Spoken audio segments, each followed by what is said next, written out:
It's nice to meet you too. How are things going where you are? Everything's good. No complaints. How are you? I'm good. Yeah. Bit hectic week and everything. So, Understand it. Trust me. so how's the music coming? I just listened to your volume 12 M&M's Yeah. mix. That was Yeah, those good. thank you. Those are my favorite to make. Music's going great, honestly. It's opened up so many doors for me in my life, because I started SoundCloud just for fun. I was just making music. It was around COVID time. I Hmm. was just doing it for fun, and my friends wanted to listen to it. So they were like, you should post it, you should post it. And I posted with no intentions of anything ever taking off in any kind of way. But it started to gain traction. And since then, making those mixes is so much fun. It's led to me being a full-time DJ now, which is also awesome. And yeah, I'm always excited when I get to work on a new project. So, did you always want to go into music then? Did you have a love for it? I've always had a love for it, and I'm in a very diverse area where I'm from, and I've always been surrounded by so many different kinds of music that it was impossible for me to not end up where I am. But I actually wanted to be a filmmaker growing up. Oh, wow. Oh. I went to a high school that was an academy, so it had majors early on before we even get to college. And since I had loved filmmaking and video editing and that side of media, I went to the digital media program that this high school had. And that's where I was introduced to music production and engineering because it was an all-encompass course that had Photoshop, video editing, filmmaking, and music production. So when I finally got my hands on the ability to create music myself, it just took off from there and I never looked back. Oh, wow. So, Hmm. a lot of people seem to think this isn't everybody, but that creating the music, isn't that hard or anything like that. What do you say to that? I think that the with how advanced technology has gotten, especially nowadays, the actual aspect of doing what I do isn't very hard per se. But from what I've seen from me teaching people and from listening to what other people post, there definitely is a creative aspect to it that you can't just have. Like it kind of is based on what you've learned and what you have within you. So like I said, I had heard so much music growing up that I could kind of just hear when things sounded well together, and that's Mhm. kind of I've grasped onto. But yeah, I've seen there's so many mixes and edits, and everyone likes to, put their creative aspects out there. So you'll hear tons of stuff, and there's a lot of good stuff, and then there's a lot of stuff where you're like, okay, this needs some work. This person might not have the full understanding of how to properly do this, and I Mhm. think that I've tried to separate myself by doing a lot of hip hop with EDM, Uh-huh. where pop music and EDM had always been super popular.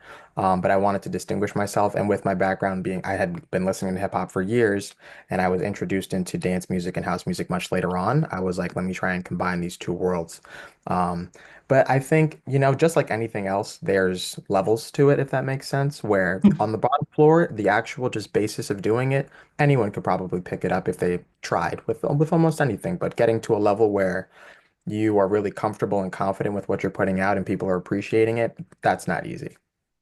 How long have you been teaching people? So when I started posting, um, I didn't really, I didn't even have much experience myself. I was still a novice at the time. But as my account started to grow and people started to, listen and like what I was doing, I would get a bunch of messages of people, just for asking tips. I did the same thing when I first started. I reached out to people who were already doing it, said, hey, how can I do this better? How can I get this to grow? So yeah, I started getting a bunch of messages from people who would just like the mixes that they were hearing and were like, I want to start doing this, but I don't really know where to start. And I was so grateful when people reached back out to me when I first started and helped me out. I told myself if anyone reaches out to me, I'm gonna do everything I can to help them get to where they need to be because it helped me so much that I want to give that back out to people. So I would say maybe about, because I've been doing SoundCloud for 5 years, so maybe about 2, 3 years now I've been helping people out. Okay. Mm. So, wow, you're kind of relatively new to the Mhm. SoundCloud thing I then. am, yeah. Hmm. What advice do you usually give them? Is there one question in particular that they usually ask? So it generally depends on how much knowledge they already have. If it's someone who's like, hey, I don't know anything about music, I don't know anything about DJing, anything like that, then I'll just start them off with find a song that you want to use, right? Mhm. That you're inspired to use. And then there's plenty of tools online that will help you find similar tracks in a different genre that you could then go and mash up if you have no idea what you're doing. The real three important things when making any of these mashups or edits is you have to have similar BPM because they need to match in tempo. They need to Yeah. be in a similar key, and then they just need to not clash. But as long as you do those three things, almost anything will sound good. So a lot of the people who come to me reaching out have already a little bit of DJ experience. So they get BPMs, they get matchmaking, they get key sync. So it's not as hard for me to get them to the next step where the questions might be, how do I split a vocal from a song if I want to use it in a remix or a mashup? And those are simple answers. And with a few people, I've got on a Zoom call like this, and I've opened up one of the DAWs that we would use to make these edits, and literally given them a step by step of this is how I do it, this is how you can do it. There's plenty of different ways to get to the same solution, whatever you're comfortable with, but just giving them a little bit of knowledge as to how they can go forward on their own. Okay. Is there a particular equipment or anything, a program that you use when you're doing this?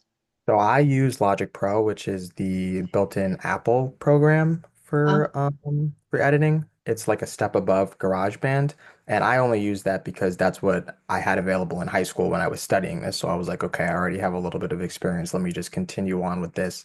But for anyone that wants to get into it, Ableton is a really good program. FL Studio is a really good program. And I honestly started off using Audacity, which is not ideal for what I was doing, but it was free. And I wanted to just, I was just wanted to be creative and put stuff out there. So like that was one of the harder programs to use as Mm. my account continued to grow and I had to step myself up. I upgraded to Logic because it's so much more um, capable and there's a lot more things you can do with it as opposed to Audacity. But there's plenty of different ways, and I think even with AI and all these apps coming out, there's so many more ways to get into it. Yeah, there really is. Do you ever, with all the music you listen to, and you find a particular song and you're like, oh, this would go so great with this. Um, do you ever have any trouble, or did you at first when it came to syncing the songs? Because I know if they're not right, it's going to throw Oh everything. yeah, it throws everything off. So that luckily that was one of the things that I had a good talent for from the jump was one, hearing what songs will well together just in my head. And then I'm very meticulous with making sure that everything sounds right to my ear because especially like I said, a lot of these programs will do that stuff for you. When I was on Audacity, there was no button to auto sync the two songs together. So I had to go in and like the piece by piece make sure that everything was online. Whereas Logic now, there's a button that literally does it for me. But sometimes when you just trust technology, the output might be okay, but there are little bits and pieces overall where you're like, oh, maybe I should shift this a little more forward, a little further back. So because I had to do it by hand from the beginning, I was able to continue on with that. But Mm. I have issues all the time with older songs, for example, like songs that were recorded in the 60s and the 50s. They didn't have all this technology, so everything's not exactly on grid, meaning I have to go in by hand and move certain things around to match the newer style of songs that are so on point with all of their all of their beats. And I also have issues sometimes where there'll be songs I want to use that are just not at a BPM that functions well with Yeah. house music and EDM, which usually sits around 128. I make most of my projects at 130 BPM. But if I've got a song that I want to use, but it's at about 80, it's like if I move it up, it's going to sound so fast. If I move it down, it's going to sound so slow that I've had to just scrap some of those projects. Okay. Mhm. Um, so I know you definitely enjoy what you do, and I've heard as speaking of the syncing and everything, Mhm. and this is probably going to sound weird, but I noticed that levels and Yeah. everything Mhm. sounds great with almost anything. Oh, so many songs. Yeah. You can't really go wrong with that song. I've used it plenty of times. Is there a particular song or anything that you really enjoy that you would love to mesh up or redo? You know, it's funny enough. I've gone back. because when I started, like I said, I was using Audacity. I was really just doing it for fun, wasn't super professional. Um, and I've gone back and listened to them, and I'm like, wow, I could do this so much better now. And I had tried to do that. I had a remix that would had blown up. It was probably my second or third most popular song. It was a mashup of Pump It Up by Endure. And I Um, went back and listened to it, and I was like, you know what, I can fix this. And I redid it, and I went to re-upload it, but SoundCloud had changed its copyright rules. So when I went back to put it out, it got flagged and it took it down. It was at, I think, 1.2 million views at the time. So that was really crushing. So now I just kind of leave it as is. Even when I hear mistakes and flaws in older stuff that I've done, I'm like, you know what? That just shows the growth. That shows how we got here. yeah. And it's annoying for me truly because I'm like, oh my God, the technology is also so much better now than it was when I started. Um, but yeah, at this point, I'm like, if I really want to do something better, I'll try and reuse it in a different project. I've used levels countless times, like I've said, and I think that each time I use it, I learn a little bit more about what works well with the song, how I can use it in more creative ways than what it's been done. But yeah, in terms of making any changes, it's more so see what I did wrong, leave it there so I understand the path, but then make do it better as I go forward. Okay. Um, yeah, it seems like technology is constantly growing and changing and Mhm. everything, especially with music and everything else. Have you ever recorded any of your sessions or anything live? So I started DJing after SoundCloud. So like I learned how to make the music on my computer first, and Okay. because of that, that's how I've always done it, and that's how I feel I have the most control. And Okay. I'm glad you asked that because I've had people come to me and ask me how I make them because they try to do it on their DJ controllers, and I'm like, listen, that's possible, but it's so much more difficult because, I can stop what I'm doing, I can click, I can listen, I can re-go back. When you're doing it live on a set, it can sound just as good, but you have a lot less control and a lot less room to make switches. So like if I showed you one of my project files for like the latest M&Ms, for example, there will be points where I have maybe five different things, five different tracks all going at once with little stuff happening. When you're on a Mm. DJ controller, the maximum you usually have is four, if you even have that. Sometimes it's just two. So there's a lot less creative flexibility that you have when you're doing something like that. Okay. Um, yeah, I was listening to your latest project, like I said, M&Ms Volume 12. Hmm. And that was, spectacular. Like the way you got three, four different vocals going over a Hmm. song and everything. I'm thinking that is so cool. I so want to learn how to do this and everything. Hmm. But yeah, I know, when you're doing mixes, I've talked to a few DJs who, will do it live um, and everything else. Do you ever like get invited to parties and they're like, hey, bring your stuff? Hmm. Yeah, so about the time that my Lemonade Levels remix started to blow up, I had a lot of college fraternities that were reaching out to me saying, "Hey, can you do our parties? Like we love this, we love your stuff." And at that point, I didn't know how to DJ at all. Like I literally was just doing it on the computer, putting it out there for people to listen to, but I couldn't perform live. Um, but the demand, I kept getting these messages, and the demand got so high that I was like, you know what? I'm missing out on money. I'm missing out on fun. I'm missing out on experience, and I'm missing out on taking this to the next level by not learning how to do it. So in October of 2022, I bought my first controller. Um, and honestly, I jumped into it quicker than I should have. I was like, you know what? I've been doing this for so long. I have so many friends who do it. I can probably pick it up in like a month. And I took on my first party. It was at a Rutgers fraternity because I'm from New Jersey. Um, and I went to go do it, and I realized mid thing I was not experienced enough for this. Luckily, the party got shut down before anyone realized, but after that, I started really taking time to cater out my sets and preparing, and I've been doing it for like about 2 years now. So yeah, I've reached the point where I'm doing bars, I've done clubs, I've done big fraternity shows at colleges like Alabama and Arkansas. And yeah, so honestly, learning to DJ and honestly doing it live is so much fun, and I'm so glad that what I've done with SoundCloud has allowed me to like pursue doing this live because it's the best time in the world and it feels really surreal when you have a crowd of people that are jamming out to something that you've made. Like the numbers are one thing, seeing how many people listen on SoundCloud, but eventually you've seen it so many times that it doesn't really affect you. Like I remember when I first put out the first M&Ms, I was like, it would be super cool if this had 100 likes by the next this time next year. That was all my expectation. And it got a couple thousand and I was like, whoa, that's crazy. And then when Lemonade Levels hit 1 million, I was like, oh my gosh, this is insane. But at this point, I look at those numbers, I've seen them so many times that it doesn't really feel real. The things Mm. that really pay off for me is one, when people reach out to me on Instagram or in messages and they're like, we love your stuff. You've inspired me to do this. You've inspired me to do that. I'm like, that feels so much more real than just seeing a like on SoundCloud and playing it live, seeing people enjoying stuff that I took the time to make and create for them live is the best feeling in the world. So, can you imagine yourself doing anything else, or is this it for you?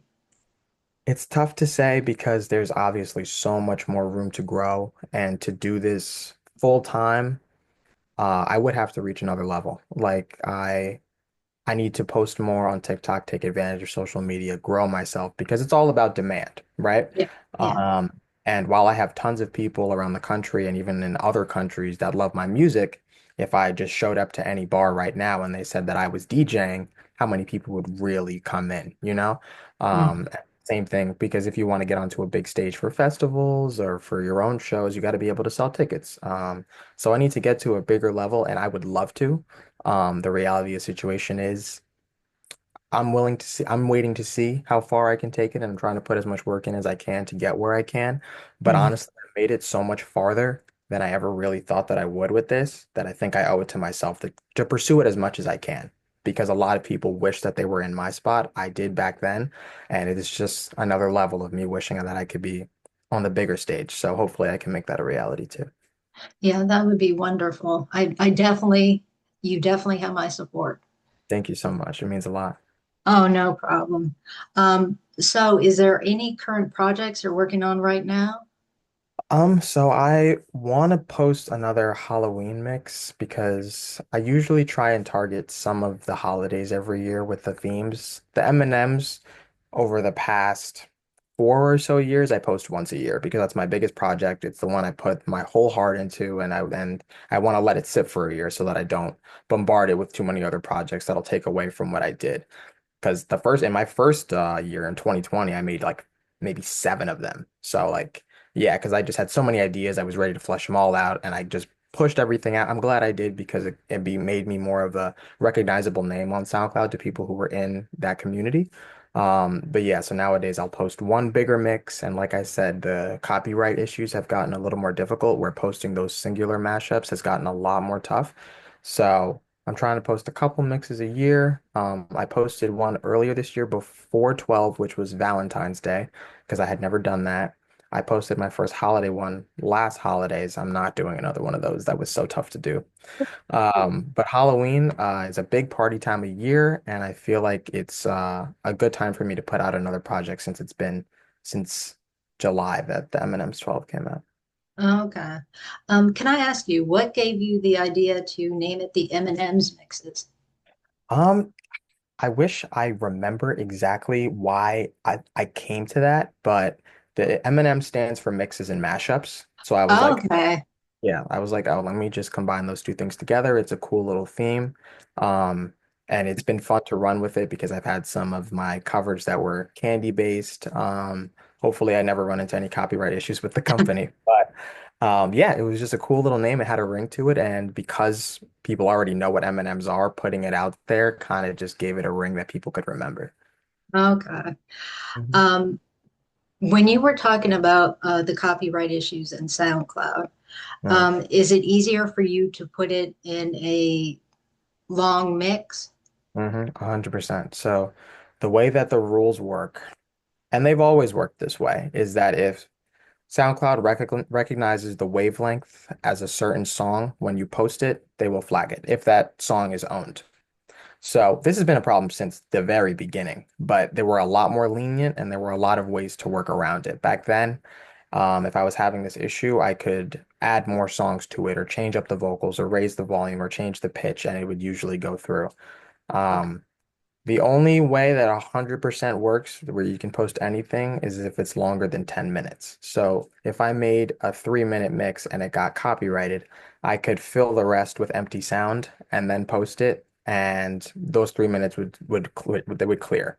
I personally never wanted to do that. If it was something that I made that was less than 10 minutes and it didn't stay up, I wouldn't post it because I feel like it's not cool for people to put your song in a playlist, just let it play, and then there's 7 minutes after your song, and then they have to go switch it by hand. So yeah, a lot of the ideas that I come up with now, if they have copyright issues that I'll notice, I'll Mhm. just throw them into one of my M&Ms because those are I have free will and free control to put almost anything in those and it won't get flagged. Okay. Um, so what advice would you give to someone who said, "Hey, I would love to do this"? What would you say to them? Yeah, and I've had to answer this question a couple times. What I normally say is don't think about the numbers. Don't get discouraged if people aren't listening or haven't found it because music is so subjective and there is an audience out there that's going to like whatever you make. You just have to help them find it. And if you're doing this because you love it, those numbers will come over time. It was so natural for me, like it sounds crazy to say and cliche, but literally I had no expectations of any of this happening. It just took off on its own. I was doing what I loved and it grew naturally, and there's still more to grow. So for anyone who's just getting started, I would say don't give up just because you're getting discouraged, because you're not seeing the numbers, because you're not getting DJ gigs at bars yet.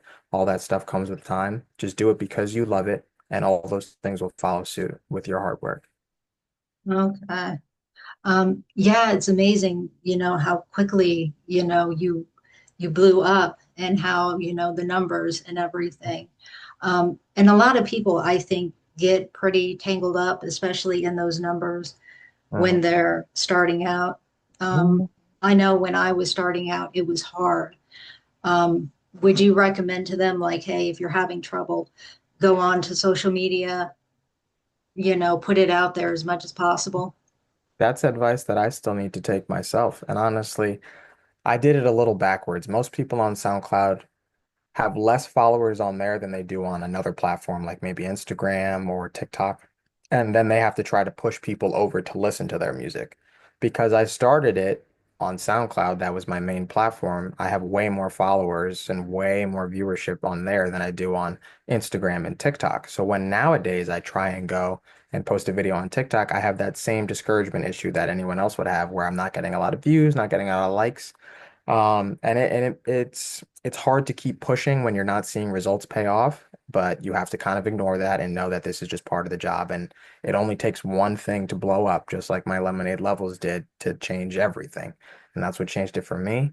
So yeah, it's you just kind of have to do it, even if you're not seeing those results pay off. And especially if you love it and you would do it for one person, then that's all that matters. If I have one person like my song, that means something to me. That means I did the right thing for at least one person.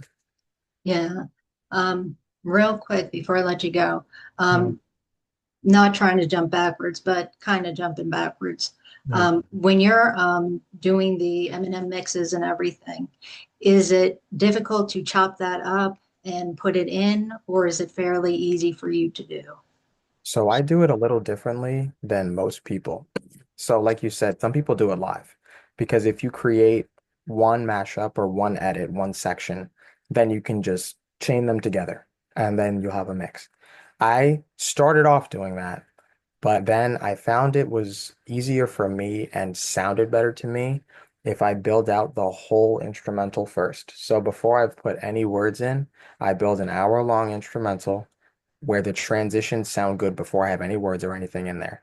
And it's allowed me to use more instrumental to transition things in a way that you couldn't if you built them all separately. Um, and that's why I have so many tracks going at some points because there might be a kick drum from this song, there might be a lead from this song, different things going at once. Once that's done, I have a whole list of acapellas that I want to use that I haven't used yet because I try not to reuse as best as I can. And then Mhm. I just relay them. So like if I have everything planned out, I can finish the mix in a week, maybe less than a week, just because it's all pre-planned out. It's a lot of sitting facing my computer, not even having music in front of me and just looking at where things can line up properly so that I can just flow all the way through. Okay, awesome. Um, Real quick, is there anything you'd like to promote or, let people know about? Well, if you're here, I hope you know, have seen or should check out my SoundCloud. Definitely going to be releasing a Halloween mix soon. And I'm looking to start making original music soon. Still trying to build my community first before I push that out there, and I still have much to learn about that.